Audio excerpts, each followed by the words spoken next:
The hip-hop legend's latest online feud with newcomer Latto is only a continuation of her ongoing penchant for picking fights publicly. In November of 2010, there was a rising female rapper who once spoke passionately during a live interview about an older colleague in her industry who she felt was hating on her. "We all take from each. There's nothing new under the sun. When you see Gaga, you see Madonna. But Madonna never hated on Gaga." This once emerging artist told the interviewer, "Why in the black community we have to hate on each other instead of saying, 'Thank you for showing me love. Thank you for keeping my name alive.'" The young star in question was Nicki Minaj, speaking to the Hot 97 legend, Angie Martinez, about her once buzzworthy beef with hip-hop heavyweight Lil Kim. At the time, Minaj had dropped her debut solo album Pink Friday, while Lil Kim's best years were soon behind her. While shots were being fired on both sides, many at the time believed that Minaj was simply the new girl who posed a formidable challenge to a longtime rapper who was past her prime. Nearly 12 years later, it's hard not to witness the irony in seeing Nicki Minaj, now about to turn 40 this December, beefing with newcomers left and right. First, it was Cardi B, then it was Megan Thee Stallion. Now it appears to be Latto. At some point, one has to look in the mirror and ask themselves who's actually at fault here. The real reason why Nicki Minaj and Latto are beefing. After it was revealed that Super Freaky Girl was moved from the rap field to pop on the 2023 Grammy ballot, Minaj pulled Latto's Big Energy, which is eligible in a rap category, into the fray. Nicki Minaj's frustrations regarding her Grammy genre shuffle have resulted in the latest rap beef. During an Instagram Live on Thursday, Minaj voiced her concerns over Super Freaky Girl being moved from the rap category to pop on the 2023 Grammy ballot, deeming it unfair. Minaj, who despite countless hit singles and albums and 10 nominations over the years, has yet to win a Grammy, is not the first artist to raise questions about the Recording Academy's categorizing methods. In the video, she mentions Drake's Best Rap Song win with Hotline Bling at the 2017 Grammys, a point of contention for the Toronto rapper, who said the song was pop but only categorized as rap because of his race and past music, and Latto's Big Energy being eligible to compete in this year's rap field. If Super Freaky Girl is a pop song, what genre is Big Energy? Minaj asked. Like Super Freaky Girl, Latto's chart topper was also produced by Dr. Luke and Vaughn Oliver. A live version of Big Energy is eligible to compete in the Best Melodic Rap Performance category at the 2023 Grammys. A live version is in contention because the original Big Energy was released in September 2021, outside the eligibility period. "They stay moving the goalpost when it comes to me," Minaj added multiple times. While Minaj also brought up names like Doja Cat, Post Malone, Harry Styles, and Adele, she continued to circle back to Latto, both by name and also in ways that the 23-year-old burgeoning rap star could have perceived as subliminal. "If you know something is unfair as an artist, speak on that," Minaj went on. "If you can't tell by now that there is a concerted effort to give newer artists things they really don't deserve over people who have been deserving for many years, they you not paying attention." Nicki also accused corporate giants of elevating someone they can profit off of and intentionally moving Super Freaky Girl to create less competition for other artists in the rap categories. She even mentioned the future of female rap,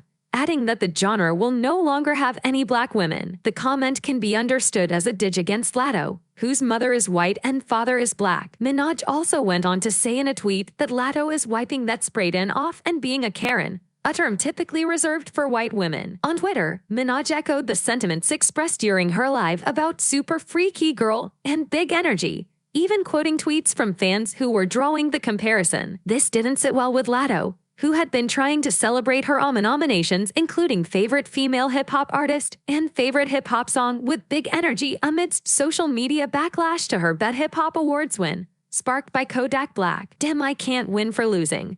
All these awards noms I can't even celebrate," she tweeted. From there, Latto and Nicki went back and forth exchanging a tirade of jabs, airing out past subliminal digs and insulting family members, with fans egging them on in the replies. Nicki posted a screenshot of a text Latto sent her, and Latto returned the favor by releasing an audio recording of a phone conversation she and the super bass rapper had. The exchange went on for hours, with other female rappers, including Azealia Banks, Erica Banks, and Chika chiming in. In the end, Minaj deleted all of her tweets to Latto, only leaving behind a video clip of Whitney Houston laughing uncontrollably in a music video. Nicki shared a screenshot on Twitter of a text exchange of the two discussing Nicki's request for her to support calling out the Recording Academy. When Latto declined to do so publicly, Minaj went as far as to call her out on Twitter and open her up to a slew of online heat from her super freaky obsessive fans called the Barbs. But Latto didn't back down. In a series of back and forth, Minaj called Latto an entitled Karen, while Latto clapped back by tweeting that Minaj was a 40-year-old bully. And then a trending hashtag was born, 40-year-old bully, and the rest is history. It would be one thing if this was just a bad day for a superstar who was simply pissed about fearing another potential Grammy campaign going down the drain. But this online drama from Minaj has become as predictable as her multiple hair color changes. At this point, any criticism about the We Go Up artist can lead to immediate online drama via cyberbullying, trolling, and/or doxing. For a person who once begged the question of why in the Black community we have to hate on each other, it feels like the pot is calling the kettle black at this point. Since 2018, when there was a noticeable rise of newer female rappers like Cardi B who were beginning to show staying power, Minaj's penchant for indulging in embarrassing online nastiness skyrocketed. With the lukewarm success of her fourth studio album Queen, Minaj had more excuses and shots to throw than praise. There were several reports of the Barbs being a part of an abusive stan culture epidemic, and rather than squash the narrative, Minaj leaned into it, sizing her toxic fans on reporters who criticized her, like that time when she was rightly questioned about her bizarre the 19th of June 19 anti-vax claims. Recently, a prominent YouTuber, Kimberly Nicole Foster, a Black woman, had to submit a police report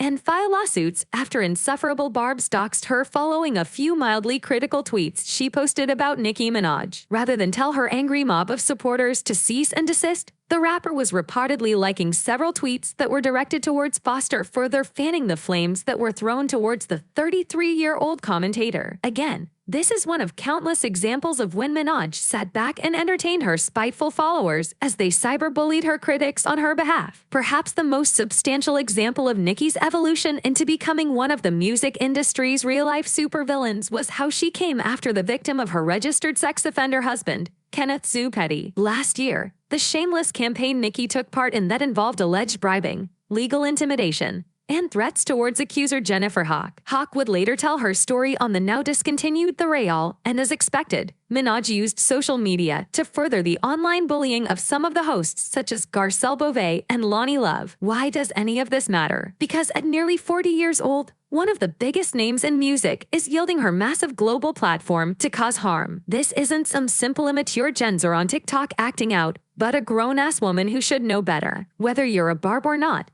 we should all be able to agree that how Minaj has been handling all of this lately isn't making her predicament any better. It won't inspire a new generation of women in hip-hop, appeal to the Recording Academy, elevate her once aspirational legacy, or convince anyone differently about the questionable people she's been collaborating with lately. Instead, Nicki has now become the very evil she once accused Lil' Kim of being. You can't listen to her 2010 diss track Roman's Revenge today without considering how much of what she then said about a certain has-been who needed to hang it up flat screen. Perhaps in 2022, she should follow that same advice if all she's going to do is troll away her once stellar career. Is Nicki destroying her career over a Grammy Awards nomination? Share your thoughts in the comments, and don't forget to subscribe to Off Cam Celebs for more videos like this. Thank you for watching. Bye.